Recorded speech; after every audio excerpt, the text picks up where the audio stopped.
तो इस वक्त कैबिनेट मंत्री डॉक्टर धन सिंह रावत हमारे साथ हैं। आज उनकी तरफ से एक खास बैठक भी ली गई है एनएचएम को लेकर। चलिए उनसे बात करते हैं और उनके विभागों से जुड़े विभिन्न विषयों पर उनसे सवाल करते हैं। धन सिंह रावत जी, बहुत बहुत स्वागत है आपका ईटीवी भारत में। सबसे पहले तो जैसा कि आज आपकी तरफ से महत्वपूर्ण बैठक ली गई है और इस बैठक में क्या कुछ निर्णय लिए गए हैं, इसके बारे में जानना चाहेंगे। देखिए, आज एनएचएम की बैठक हुई, हमने समीक्षा बैठक की और इस बैठक में 2-3 निर्णय हमने लिए हैं। एक तो 1865 पद जो हमारे अभी रिक्त हैं उनको हम आगामी 50 दिन में भरने का टारगेट रखा है। दूसरा, हमने 31 दिसंबर तक 100% वैक्सीनेशन करने का भी निर्णय किया है और भारत सरकार हमको जितने हम वैक्सीन मांगेंगे उन्होंने भी हमको आश्वासन दिया देने का। तीसरा में कर रहे हैं कि जो हमारी ग्राम स्वास्थ्य समितियाँ हैं उनको रेगुलर बैठक हों, उनके सुझाव सरकार तक आएँ, ये भी हमने निर्णय किया है। एक हमें चाहते हैं कि जितने हमारे जनप्रतिनिधि हैं, चाहे विधायक हैं, सांसद हैं, माननीय जिला पंचायत के अध्यक्ष हैं, हमारे मेयर लोग हैं, हमारे सब लोग हैं, उनका भी हम एक दिन का एक सुझाव कार्यक्रम रख रहे हैं। एक दिन हम पत्रकारों से भी सुझाव लेना चाहते हैं।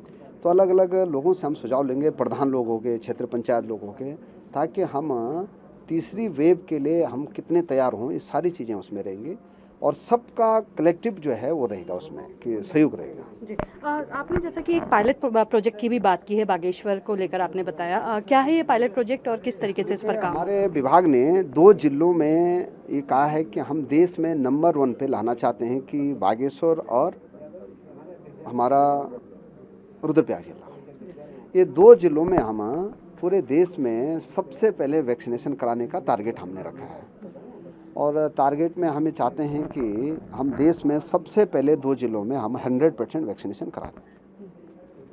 और यहाँ से ये भी जानना चाहूँगी कि जैसा कि वैक्सीनेशन की आपने बात की, लेकिन अगर हम राजधानी की ही बात करें तो हम अक्सर सुनते हैं कि लोग वैक्सीन लगाने को इच्छुक हैं लेकिन वैक्सीन नहीं लग पा रही है, तो इस समस्या से कैसे उभरा जाए? देखिए, वैक्सीन की अब कोई दिक्कत नहीं है और ये अलॉटमेंट भारत सरकार करती है और भारत सरकार ने कल भी हमको वैक्सीन दी हैं, फिर 2-3 दिन बाद और मिलने वाले हैं। तो धीरे धीरे मुझे नहीं लगता है कि जब हमने टारगेट फिक्स कर दिया कि 31 दिसंबर तक हम 100% वैक्सीनेशन करा देंगे और ये देश का पहला राज्य उत्तराखंड है जिसने कि टारगेट फिक्स कर दिया है कि हमको इसी साल 100% वैक्सीनेशन कराना है। यानी कि दोनों डोज लोगों को लग जाएगी? बिल्कुल बिल्कुल, एक से थोड़ी होगा, 100% लगानी दोनों है।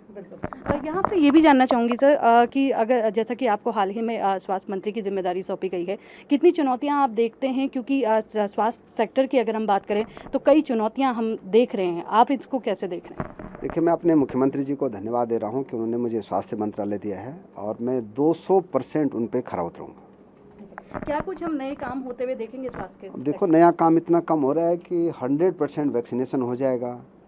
हम लोग 1800 लोगों की भर्ती कर रहे हैं। हम लोग जो है पत्रकारों से फीडबैक ले रहे हैं, ग्राम समितियों को एक्टिव कर रहे हैं, तो सब नए काम तो हो रहे हैं। एक आखिरी सवाल, अगले साल जो चुनाव होने जा रहे हैं उससे जुड़ा ये सवाल है। जैसा कि पार्टी लगातार ये दावा कर रही है कि 60 सीट और युवा चेहरा, तो क्या हम ये मानकर चल सकते हैं कि आने वाले समय में हम धामी जी के चेहरे को ही बतौर मुख्यमंत्री के तौर पर देखेंगे? देखिए, जब पार्टी ने और हम विधायक दल ने उनको मुख्यमंत्री चुन लिया है तो निश्चित रूप से 2022 के चुनाव उन्हीं के नेतृत्व में होंगे। तो ये हमने बात की है डॉक्टर धन सिंह रावत जी से, जिन्होंने बताया कि स्वास्थ्य के सेक्टर में आने वाले समय में हम सुधार देखेंगे। और रही बात कोविड वैक्सीनेशन की, तो इस साल तक वैक्सीनेशन का कार्य प्रदेश में 100% पूर्ण कर लिया जाएगा। देहरादून से विशु सैनी के साथ ईटीवी भारत के लिए प्रगति बचौली की रिपोर्ट।